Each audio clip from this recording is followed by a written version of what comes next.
Welcome to another episode of the Commercial Real Estate Contrarian. If this is your first video that you're watching, I would encourage you to go look at the intro video that I posted first so you can understand a little bit more about the background of this channel, what I'm doing, why I'm doing it. But the short version is that I think that our industry of commercial real estate investors and brokers and managers are subpar at best when it comes to understanding commercial real estate investments. And my goal with this channel is absolutely not to sell you anything. I don't want you to buy my spreadsheets. I don't want you to buy my get rich quick tutorial package and you're going to be a millionaire overnight. I'm trying to make sure that everybody out there who's in this industry understands what they're doing so that when the shit hits the fan, and I'm pretty sure that it's about to, that y'all know exactly how to invest. And if you don't, you're going to get your ass handed to you. So, this particular episode, I want to address inflation and, more importantly, the claim that I argue is false that commercial real estate is a good hedge against inflation. Now, on the surface of it, I've heard this so many times, and everybody says that that's one of the benefits of investing in commercial real estate is that it's a hedge against inflation. Anybody who you talk to that says that, ask them to explain themselves. Just ask. Say, oh, interesting. Can you tell me how it's a hedge against inflation? The theory goes something like this. As the cost of construction rises, so too will market rents, and therefore it's it's a hedge against inflation.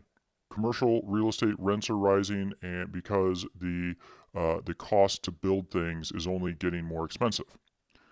On the face of it, that is actually true. Things are getting more expensive to build. And if you're an investor, you do have to charge more money in order to make the same amount of return on a new property than you would, say, an older one. Okay, I got it. But if you're an investor who went out and bought, single tenant long term, deals like a CVS that's a 15-year lease with two 5-year options and or one of these big Amazon industrial buildings that's got 15 years left of lease plus options, and you think that you're buying that and and your investment is a good hedge against inflation, I'm here to tell you that it's not. And let me just go through a couple of examples. I want to show you two things here. So there's two things that you kind of need to understand. You need to understand where market rents are for your particular property type, and then you need to understand obviously the lease structure that you've got and for your specific building. So in this scenario, I'm just saying that rent per square foot is $1. So for every dollar per square foot is kind of what I'm looking at here. And I'm saying that the market rent for this particular property, and I'm just using industrial as an example, is going to increase 7%, 6%, 5, 4, and then 3% throughout the term here. And remember, this is not contract rent. This is not what the lease says. This is what you could get for the building in the open market. And if you think that this 7, 6, 5, 4 is high, I can tell you that it's pretty low for especially for certain areas of the country. L.A., Long Beach, the Northeast, Dallas, even with their massive amounts of industrial construction, Atlanta, certainly South Florida, all of Florida. It's been like 10 to 15% growth for like 4 or 5 years. So this is not that far out of the realm. So let's say that you purchased a single tenant industrial building and this is in place NOI growth. So the lease reads $1 a square foot, and then you agreed with the tenant that that increases 2.5% every single year. Okay? You can see that over time, this graph over here, over time, you have the market rent is going up at 7%, 6%, 5, 4, and then your contract rent is only growing at 2.5%. So out here in year 10, you're now 13% below the market. So already, I do not agree that this particular building is a good hedge against inflation.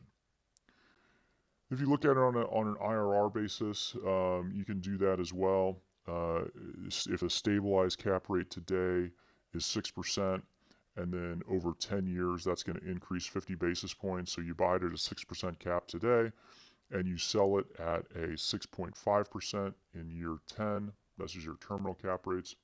Then the value of the market square foot, okay, value at market rent per $1 of NOI.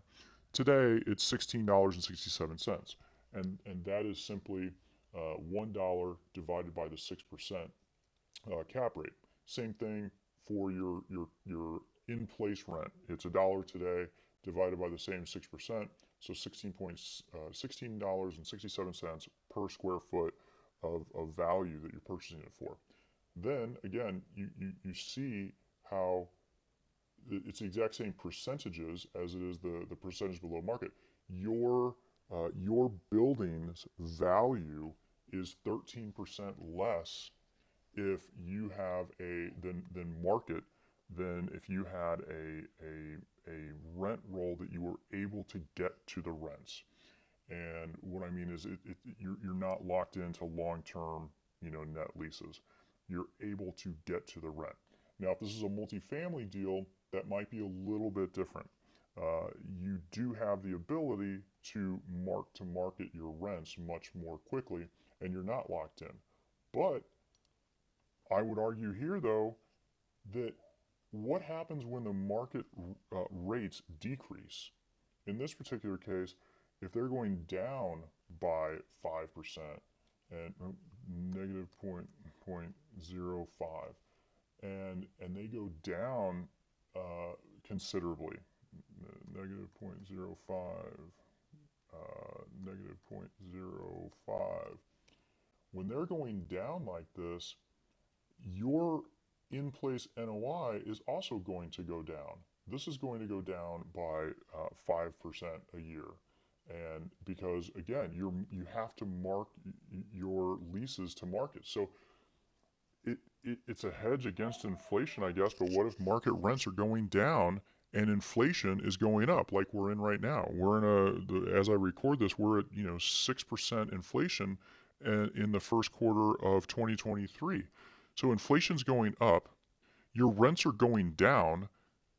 Now it's not even a question of whether or not it's a good inflation hedge. It's not. It's horrible. The other thing that I wanted to point out on this second tab is I wanted to see how much NOI needs to increase in order to maintain the exact same value in a rising interest rate or an inflationary type scenario. So let me just walk through what I've done here. So market rent, okay, or again, not contract, I'm talking about market rent.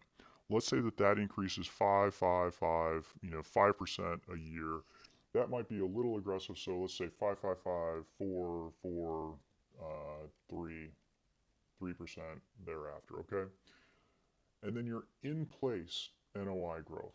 Let's say that you are able to get access to the rent roll. This is not a single tenant long term net lease deal. So right away, you're able to kind of pop your NOI. You're able to go in and fix it up and do some things.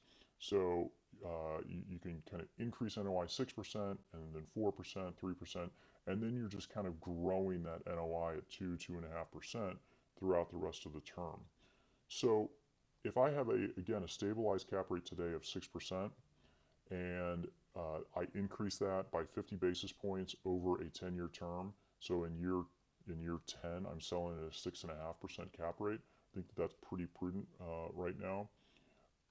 What I want to do is look at, this is very similar to the other spreadsheet, but I want to buy it for $16.67 per square foot for every dollar of NOI that I have. That's a 6 cap divided by $1, and then that's going to grow. And down here, the same thing. This is pulling from this cell right here. This is pulling from this cell. That's pulling from This is the terminal cap rate in year 10. So NOI today, that's $1. Then the present value, the net present value of that is $16.67. Again, I got that from $1 divided by 6%. The future value, I want to maintain the same. I want the future value to be exactly the same thing as my current present value. And then the future NOI to achieve the present value is now $1.08.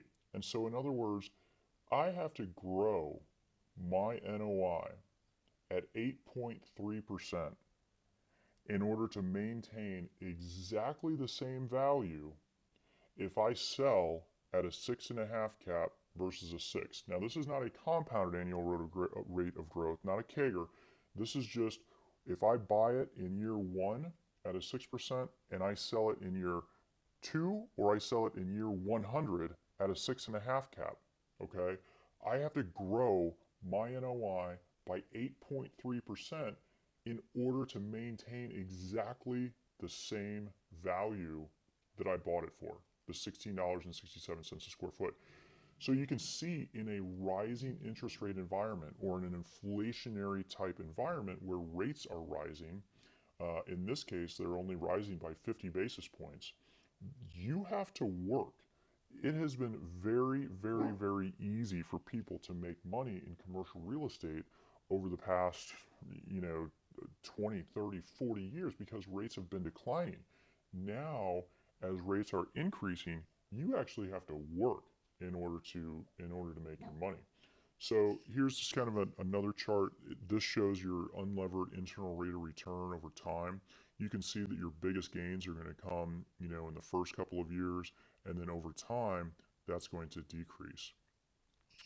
So I hope this helps. I hope that I at least shed a little bit of light on, why you shouldn't buy commercial real estate. There's a lot of reasons to buy commercial real estate, but saying that it's a hedge against inflation is certainly not one of them. If you agree, great. Spread the word. If you disagree, please shoot me a comment, and I am happy to reply.